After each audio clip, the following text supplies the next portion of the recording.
ভিডিওটি শুরু করার আগে তোমাদের সুবিধার্থে জানিয়ে রাখি, তোমরা আজকের এই ভিডিওর ডেসক্রিপশন বক্সে আমাদের অফিসিয়াল হোয়াটসঅ্যাপ গ্রুপ লিংক পেয়ে যাবে, কিংবা এই কিউআর কোড স্ক্যান করেও তোমরা আমাদের অফিসিয়াল হোয়াটসঅ্যাপ গ্রুপে যুক্ত থাকতে পারো। সেমিস্টারের শুরু থেকে পরীক্ষা পর্যন্ত যত গুরুত্বপূর্ণ আপডেট, প্রত্যেকটা আপডেট আমরা সর্বপ্রথম আমাদের হোয়াটসঅ্যাপ গ্রুপেই দিয়ে থাকি। তো খুব ভালো হবে এখনই আমাদের হোয়াটসঅ্যাপ গ্রুপে যদি যুক্ত হয়ে নাও। শুরু করছে আমাদের আজকের এই স্পেশাল ভিডিওটি। কথায় আছে যে বোঝে সে খোঁজে, আর যে খোঁজে সে পায়। আজকে আমরা সেই সাজেশনটি তোমাদের সামনে উপস্থাপন করব যেটা পরীক্ষা চায়। তো গল্পটা হচ্ছে, আমাদের চতুর্থ সেমিস্টারে মেজরের 3টা পেপার পড়তে হবে। তো আমরা 3টা পেপারেরই সাজেশন তোমাদের সামনে উপস্থাপন করব। আমাদের আজকের আলোচ্য বিষয় হচ্ছে 40-11, অর্থাৎ মেজরের প্রথম পেপার। এই 40-11 থেকে আমাদের যে সিলেবাসটা পড়তে হয় সেটা হচ্ছে এডুকেশনাল সোশিওলজি, তার প্রথম পার্ট। তো এই সিলেবাস থেকে বাছাই করা 5 এবং 10 নম্বরের প্রশ্নাবলীর সাজেশনের লিস্ট আজকের এই ভিডিওটিতে তোমরা পেয়ে যাবে। এখানে থাকা প্রত্যেকটা প্রশ্ন আমরা বিভিন্ন পরীক্ষা নিরীক্ষা করে তৈরি করেছি, সুতরাং প্রত্যেকটা প্রশ্ন তোমাদের জন্য কিন্তু অত্যন্ত গুরুত্বপূর্ণ। এখানে আমরা অধ্যায় ভিত্তিক সাজেশন আলোচনা করব, যাতে করে প্রত্যেকটা অধ্যায় থেকে যে 5 এবং 10 নম্বরের প্রশ্নগুলো তোমাদের পড়তে হবে সেগুলোকে তোমরা জানতে পারো। এই সাজেশনটা তৈরি করতে গিয়ে আমরা বিভিন্ন সমস্যার সম্মুখীন হয়েছি। যেমন প্রত্যেকটা অধ্যায় থেকে পরীক্ষা নিরীক্ষা করে অনেকগুলো প্রশ্ন হয়।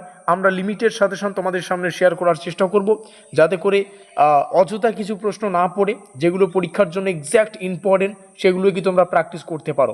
ভিডিওটি শুরু করার আগে তোমাদের সুবিধার্থে জানিয়ে রাখি, তোমরা চাইলে আমাদের পেইড নোট সংগ্রহ করে কিন্তু প্রিপারেশান নিতে পারো, যেখানে প্রশ্ন উত্তর সব কিছু পাবে।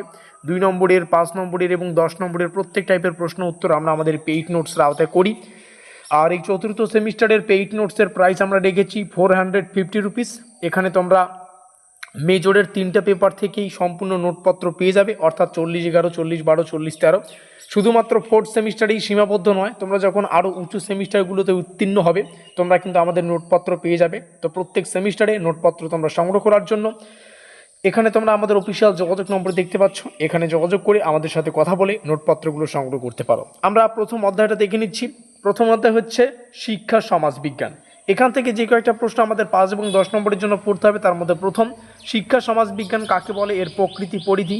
শিক্ষার সমাজ বিজ্ঞান বলতে কি বোঝায়, এর প্রকৃতি। এটা হচ্ছে শিক্ষা সমাজ বিজ্ঞান, এটা শিক্ষার সমাজ বিজ্ঞান। ঠিক আছে, এই দুটো বিষয় একটু ভালো করে দেখে নেবে। একটা হচ্ছে সোশিওলজি অফ এডুকেশন, একটা হচ্ছে এডুকেশনাল সোশিওলজি। তো প্রত্যেকটা বিষয় ভালো করে প্র্যাকটিস করবে। আর প্রত্যেকটা প্রশ্ন বাংলা ইংলিশ দুটো ভাষায় রাখা আছে।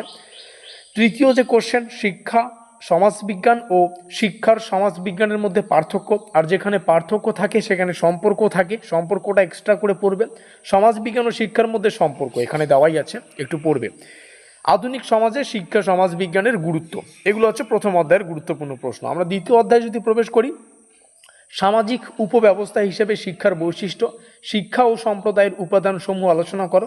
শিক্ষা সম্প্রদায়ের মধ্যে সম্পর্ক, ভারতীয় সমাজের জন্য শিক্ষার ভূমিকা আলোচনা করো। আমরা নিচে আসব এবং যে আর একটা কোশ্চেন রয়েছে আমাদের দ্বিতীয় অধ্যায় থেকে, সমাজ গঠনে শিক্ষার ভূমিকা, এটাও একটু দেখে রাখবেন। আমরা তৃতীয় অধ্যায়ে যাব। তৃতীয় অধ্যায় থেকে যে প্রশ্নটা পড়তে হবে, সামাজিক পরিবর্তন কাকে বলে, এর প্রকৃতি আলোচনা করো। এবার আর একটা বিষয় জানিয়ে রাখি, এই কোশ্চেনগুলো কিন্তু 5, 10 উভয় নম্বরের জন্য আসতে পারে। পরীক্ষায় ঠিক যেভাবে আসবে সেভাবে উত্তর লিখে দেবে। মেন কথা হচ্ছে তোমাদের প্রশ্নাবলীকে ভালো করে প্র্যাকটিস করা। Is that clear? ভারতে সামাজিক পরিবর্তনের কারণসমূহ, ভারতের সামাজিক পরিবর্তনের সমস্যা, সামাজিক পরিবর্তনের ক্ষেত্রে শিক্ষার কি ভূমিকা রয়েছে সেটা আলোচনা করতে হবে। সামাজিক পরিবর্তনের বিশেষ প্রেক্ষাপটে শিক্ষার গুরুত্ব, এই কোশ্চেনটা এখান থেকে তোমরা বুঝতে পারবে ভালো করে। আমরা চতুর্থ অধ্যায়ে আসব। এখান থেকে সামাজিক স্তরবিন্যাস, এটাই সম্ভবত আমাদের শেষ অধ্যায়। সামাজিক স্তরবিন্যাস বলতে কি বোঝায়, এর প্রকৃতি, অর্থাৎ সোশিওলজিক্যাল যে স্ট্র্যাটিফিকেশন রয়েছে এটা পড়বে।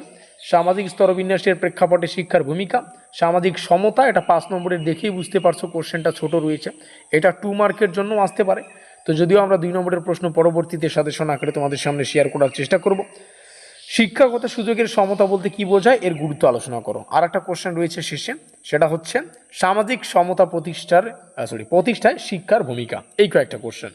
এবার ভিডিওটির শেষে বেশ কয়েকটা গুরুত্বপূর্ণ টপিক আমি তোমাদের একটু হালকা পাতলা করে মার্কিং করে দিতে চাই, যে টপিকগুলো পরীক্ষার জন্য মোস্ট ইম্পর্টেন্ট। এবং এই টপিকগুলোকে কেউ যদি কনসেপচুয়াল পড়তে চাও, পরীক্ষা একদম যা আসবে সব কিছু কমন পেতে চাও, একদম পরীক্ষায় হাই স্কোরার হতে চাও, তাহলে এই টপিকগুলোকে কনসেপচুয়াল পড়ে শেষ করতে পারবে। তো এখন যদিও সময়টা নেই, কারণ আমরা সেমিস্টারের শুরু থেকে আমাদের যে নোটপত্র দিয়েছি সেখানে কনসেপচুয়ালও দিয়েছি প্লাস সাজেশন ভিত্তিকও দিয়েছি। তো তোমরাও কিন্তু নোটপত্র আমাদের কাছে পেয়ে যাবে কনসেপচুয়াল মানে সাজেশন ভিত্তিক, অর্থাৎ প্রত্যেকটা চ্যাপ্টার থেকে ডিটেল বিশ্লেষণ এবং প্রত্যেকটা চ্যাপ্টারের অন্তর্গত কোন কোন কোশ্চেন পড়তে হবে এগুলোকে আমরা পেইড নোটের আওতায় করি। তো অবশ্যই তোমরা এখনও নিতে পারো চতুর্থ সেমিস্টারের কিংবা পরবর্তী সেমিস্টারের নোটপত্র কিন্তু এখানে যোগাযোগ করে নিতে পারো। পরীক্ষার জন্য যে সবচেয়ে গুরুত্বপূর্ণ টপিক সেটা হচ্ছে শিক্ষা সমাজবিজ্ঞান আর শিক্ষার সমাজবিজ্ঞান। সমাজবিজ্ঞান ও শিক্ষার সম্পর্ক, এখানে আমরা পার্থক্যটাও দেখেছি। শিক্ষা ও সম্প্রদায় রয়েছে, ভারতীয় সমাজের জন্য শিক্ষা, সামাজিক পরিবর্তন রয়েছে, সামাজিক পরিবর্তনে শিক্ষার ভূমিকা, সামাজিক স্তরবিন্যাস আর শিক্ষাগত সুযোগের সমতা। এই ছিল আমাদের মেজরের প্রথম পেপারের একদম চ্যাপ্টার ভিত্তিক ডিটেলস পরীক্ষা নিরীক্ষা করে তৈরি করা সাজেশনমূলক ক্লাসটি। ভিডিওটি অবশ্যই ভালো লেগে থাকলে লাইক করে দিও, বন্ধুদের কাছে শেয়ার করে দিও। হোয়াটসঅ্যাপ গ্রুপ লিঙ্ক আজকের এই ভিডিওর ডেসক্রিপশন বক্সে, যেখানে এই পিডিএফটাও কয়েকদিন পরে অ্যাভেলেবেল তোমরা পেয়ে যাবে।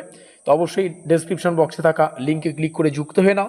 এই কন্ট্যাক্ট নম্বরটা সেভ করে রাখতে পারো, যে কোনো সাবজেক্টের একদম পরীক্ষা নিরীক্ষা করে একদম ডিটেলস অ্যানালাইজ করে একদম সাজেশন ভিত্তিক কনসেপচুয়াল অধ্যায় ভিত্তিক 2, 5, 10 নম্বরের প্রশ্ন উত্তর পেতে এখানে আমাদের সাথে যোগাযোগ করতে পারো। দেখা হচ্ছে আমাদের পরবর্তী ক্লাসে।